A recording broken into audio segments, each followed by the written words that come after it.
মাননীয় স্পিকার, বাংলাদেশের অর্থনীতি যে ভিত্তির উপর দাঁড়িয়ে আছে তার একটা হচ্ছে রেমিটেন্স, এবং সম্ভবত রেমিটেন্স হচ্ছে বাংলাদেশের অর্থনীতির ভিত্তির সবচেয়ে শক্তিশালী একটা ভিত।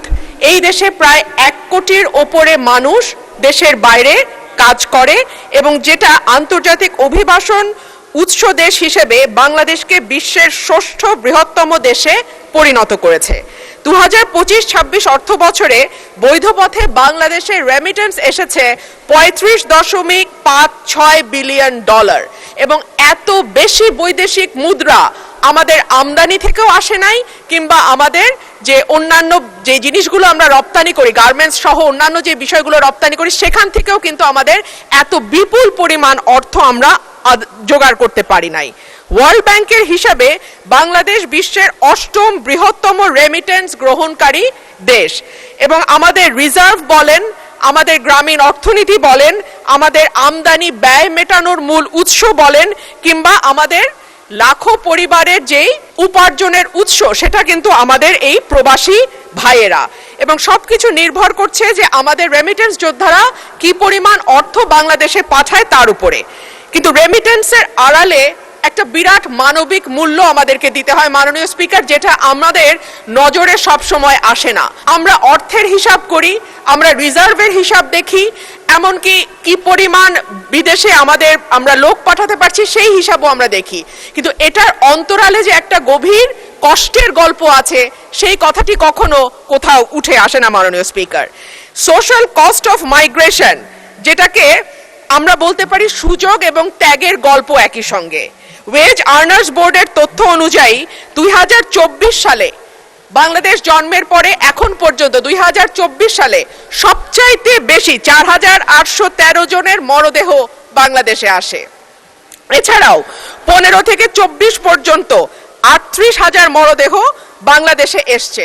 লক্ষণীয় বিষয় হচ্ছে এদের বেশিরভাগেরই বয়স 40-এর নিচে, এবং 40-এর নিচে যাদের বয়স মাননীয় স্পিকার, খুব স্বাভাবিকভাবেই তাদের কোনো কোমরবিডিটি থাকার কথা নয়, কিন্তু তারপরেও বৈরী পরিবেশে ঘন্টার পর ঘন্টা পরিশ্রম করা, দেশের সঙ্গে দীর্ঘদিন তাদের ফিজিক্যাল যোগাযোগ যেটাকে বলে সেটাতে বিচ্ছিন্ন থাকা, দুশ্চিন্তা, পরিবার থেকে দূরে থাকা, এবং ভীষণ রকম পরিশ্রম এবং অস্বাস্থ্যকর পরিবেশে দিনের পর দিন থাকবার কারণে এত বড় সংখ্যক মরদেহ প্রতি বছর বাংলাদেশে বিদেশের মাটি থেকে আসে। অভিবাসনের প্রকৃত মূল্য, আমি যে কথাটি বলছিলাম যে কেবলমাত্র সংখ্যা বা জীবন দিয়ে যদি আমরা হিসাব করি তাহলে হবে না, এর সঙ্গে যুক্ত হয়ে আছে আমাদের সামাজিক নানান রকম ঘটনাও। দূরত্ব, যেটা দীর্ঘদিন দেশের বাইরে থাকা, তৈরি করে পরিবারের সাথে দূরত্ব।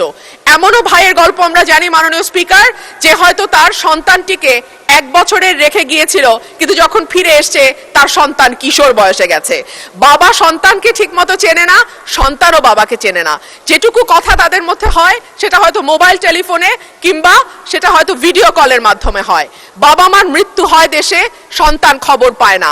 অনেক সময় আমরা জানি আমাদের প্রবাসী ভাইরা যে টাকা পাঠান, সেটা দিয়ে সম্পদ তৈরি করেন পরিবার, কিন্তু সেই সম্পদে অনেক সময় সেই ভাইটির নাম থাকে না, দেখা যায় অন্যান্য ভাই বা যারা দেশে থাকে তাদের নামেই সম্পদ তৈরি হয়। অর্থাৎ নানান ভাবে নানান রকম সমস্যার মধ্যে দিয়ে আমাদের প্রবাসী ভাইরা দেশের বাইরে কাজ করেন, কিন্তু তাদের এই শ্রম এবং ঘামেই বাংলাদেশের অর্থনীতি টিকে আছে।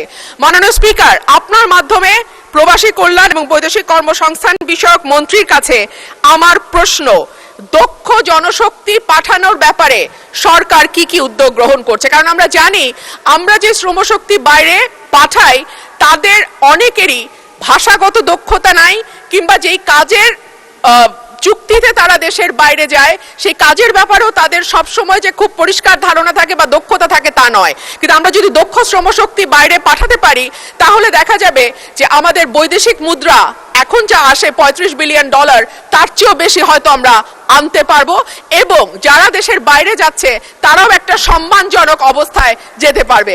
মাননীয় স্পিকার, আপনার মাধ্যমে মাননীয় মন্ত্রীর কাছে আমার প্রশ্ন। ধন্যবাদ মাননীয় স্পিকার। মাননীয় সদস্য, আমার সামনে যে পেপারটা আছে, প্রশ্নটা বোধহয় পাসপোর্ট রিনিউয়ালের ব্যাপারে না। আপনি মূল প্রশ্নটা আগে করেন, because he took the preparation for this one. পরবর্তীতে অন্য একটা প্রশ্ন করলে আপনি ওদিকে যেতে পারেন। মূল প্রশ্নে একটু দয়া করে আসেন। Please, thank you. আপনার মাধ্যমে প্রবাসী কল্যাণ ও বৈদেশিক কর্মসংস্থান মন্ত্রীর কাছে আমার প্রশ্ন, বাংলাদেশের লক্ষ লক্ষ প্রবাসী দেশের অর্থনীতিতে গুরুত্বপূর্ণ অবদান রেখে চলেছেন। তাদের পাঠানো বৈদেশিক রেমিটেন্স দেশের অর্থনৈতিক অগ্রগতির অন্যতম চালিকা শক্তি। কিন্তু দুঃখের বিষয়, বিভিন্ন দেশে অবস্থিত বাংলাদেশ মিশনে পাসপোর্ট নবায়নের ক্ষেত্রে অনেক প্রবাসী দীর্ঘসূত্রিতা, প্রশাসনিক জটিলতা, অতিরিক্ত সময় ক্ষেপণ, দালাল চক্রের দৌরাত্ম্য, অপ্রয়োজনীয় কাগজপত্র দাবি, তথ্যের অসামঞ্জস্য এবং বিভিন্ন ধরনের হয়রানির অভিযোগ করে আসছে। অনেক ক্ষেত্রে নির্ধারিত সময় পাসপোর্ট না পাওয়ায় তার চাকরি, ভিসা, নবায়ন, আবাসিক অনুমতি, অন্যান্য আইনি জটিলতারও সম্মুখীন হতে হচ্ছে।